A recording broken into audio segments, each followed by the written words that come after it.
Pembangunan jalan tol yang menghubungkan kota-kota di Pulau Sumatera melalui sebuah akses jalan tol terus dikebut pengerjaannya oleh pemerintahan Presiden Joko Widodo.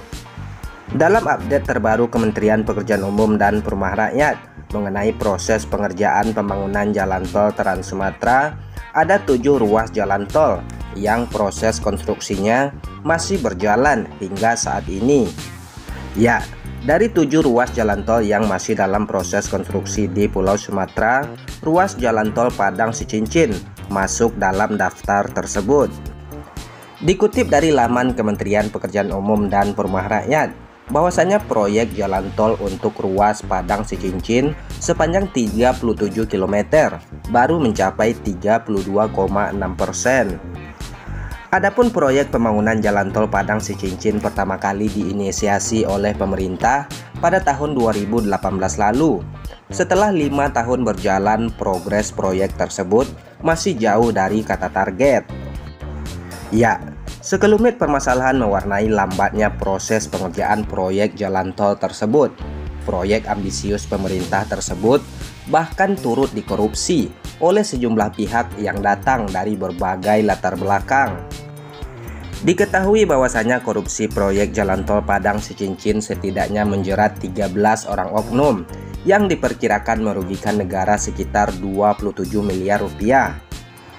Aksi nakal oknum-oknum tersebut mulai terendus pada tahun 2020 lalu, di mana 3 tahun berselang, tepatnya pada tahun 2023, mulai dilakukan proses penahanan setelah melalui proses panjang pengadilan.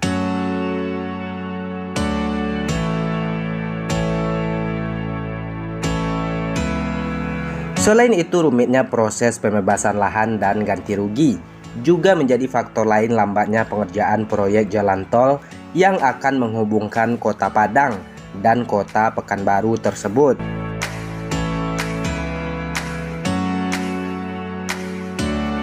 Setelah hampir 5 tahun berjalan, kini proyek pembangunan jalan tol Padang Sicincin mulai menemui titik terang.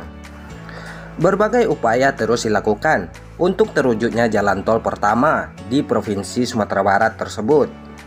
Ya, akselerasi progres pengadaan lahan khususnya di jalan tol seksi Padang Sicincin tersebut dilakukan dengan sejumlah strategi, seperti berkoordinasi dengan pejabat pembuat komitmen pengadaan tanah, kantor wilayah Kementerian Agraria dan Tata Ruang atau Badan Pertanahan Nasional sebagai panitia pengadaan tanah, dan tim percepatan yang diketuai oleh Wakil Gubernur Sumatera Barat Audi Jinaldi, kemudian pemerintah Kabupaten Padang Pariaman, serta stakeholder lainnya terkait dengan percepatan pengadaan tanah di lokasi-lokasi prioritas untuk dikerjakan.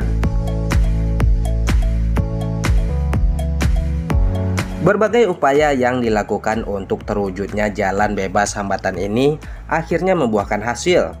Ya, proyek jalan bebas hambatan Padang Pekanbaru yang merupakan koridor penghubung jaringan jalan tol Trans Sumatera ini terus bergerak signifikan. Perkembangan pengadaan lahan ruas jalan tol ini telah mencapai lebih dari 85% dengan progres konstruksi yang terus mengalami kemajuan.